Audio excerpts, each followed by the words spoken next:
Aware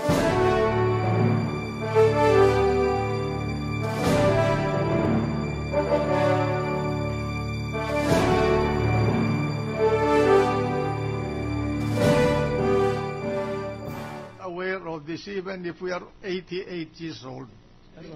I assure you that. So please, limit yourself to your role as a prosecutor. And I'm sure that the judges in this Senate can take care of their problems. Correct. Understood? Yes, Your Honor. Okay. Thank you. So that we will not bog down in this incidental arguments. So, counsel, okay. for the defense, what is your objection now? Your Honor, please, before we go into that, may we be allowed to state for the record, Your Honor, that when we read the matters we stated a while ago, that is not our opinion, Your Honor. It is on the basis of the transcript of the stenographic notes, pages 69 to 70, which carries the statement certified true correct, Antonia P. Barros, Director 3, Legislative Records and Archives, Your Honor. The same holds true with Section 69. I just wanted to make of record that we did not invent these occurrences, but this is borne out by the records of the case, Your Honor. Thank you. Thank you, Your Honor. Our objection is the witness. We are through with the witness had been presented. She was subjected to direct examination. After the direct examination, we conducted the cross, and after the cross, we are through with the witness, Your Honor. We do not know in what capacity the recall of the witness is made. There is no motion, there is no ground, there is no justification whatsoever. There was a request by a member of this court for the recall of this witness.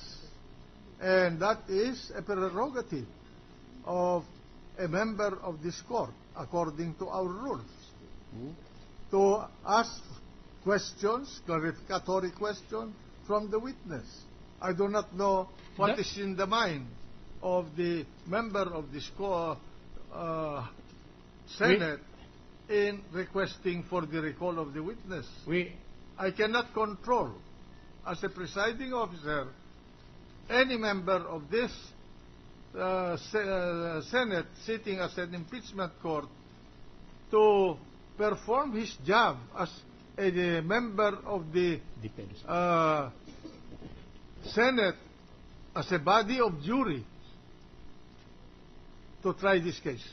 That is, if we may be allowed to say something, Your Honor. Yes. That is our apprehension, Your Honor, and very real.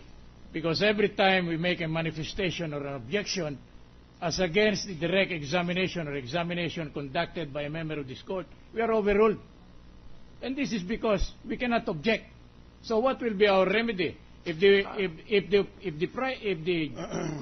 judge, Senator, Your Honor, proceed to ask questions, which to us are objectionable, we cannot just immediately go to the Supreme Court for a relief against that irregularity, which to our mind is very, very irregular. Because they are not merely acting as judges, Your Honor. They are practically appearing to us as private prosecutors. I hope we are pardoned for that, Your Honor. Wait, Mr. Counsel. As I said in my opening statement, this is not an ordinary court.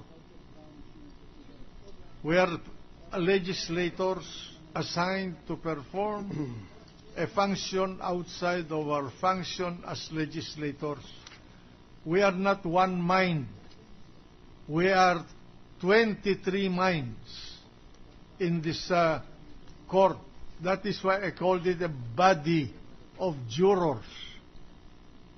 And if anyone is interested to find out what's the meaning of a juror, you are free. It's in the dictionary.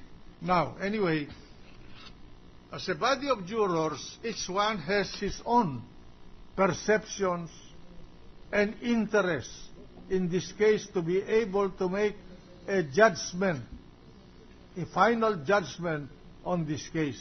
And I am not in a position to deny that right to any member of this body of jurors. So let the senator from Iloilo ask his question. We have asked the question, Your Honor, but before we proceed any further, just to clarify, the record will show that all of these arose first out of the questions of the presiding officer to this witness. That is found on page 61 of the transcript. And on top of page 62 of the transcript, let me quote it. It says, Mr. Cuevas, in view of the answer of the witness, Your Honor, may we respectfully request that the statement of account covering these periods 2005, 2006, 2007, 2008, 2009, 2010 be produced by the witness at the most convenient time, considering her condition now, Your Honor. Our purpose, Your Honor, is to show that this figure is not made in one single deposit and one single withdrawal, Your Honor. And then the presiding officer said, and I quote, all right, so the witness is instructed by this court or ordered by this court to produce the documents that the defense counsel requested.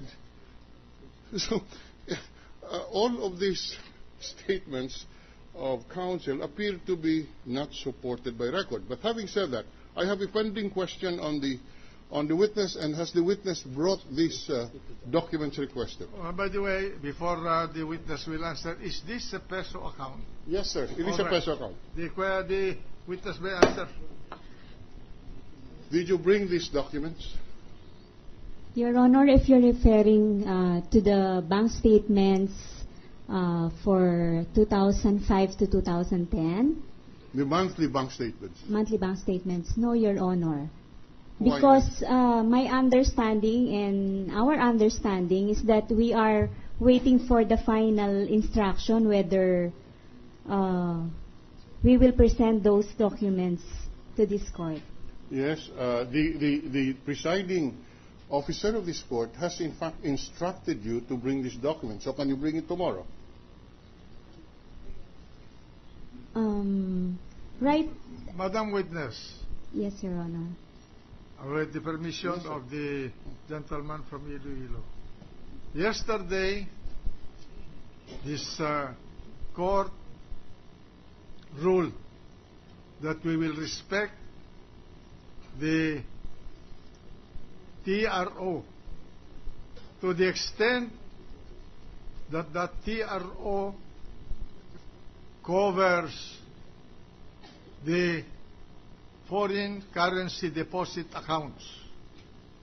And that's why I will prevent any discussion of any foreign deposit account, because that is the ruling of this impeachment court. But as far as the peso accounts, which appears to be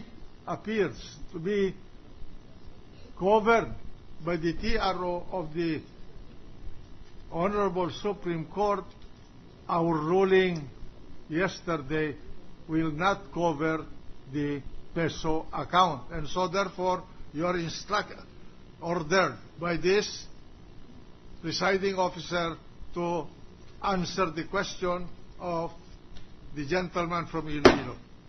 Sir, if Your Honor, please. The witness has said that he has not brought the document.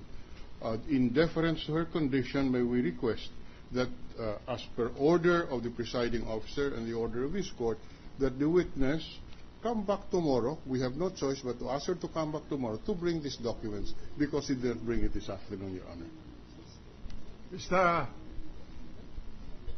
Prosecution, what is your pleasure? Maybe we manifest, Your Honor, that in case she gives birth, can she send a... No, just answer the question. Do not make any more dramatics. Yes, Your Honor. What is your position? We submit, Your Honor. All right. The defense.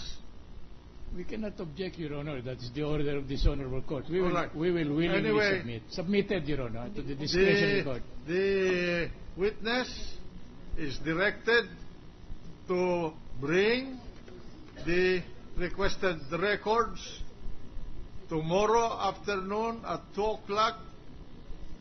Tomorrow at 2 o'clock in the afternoon during the trial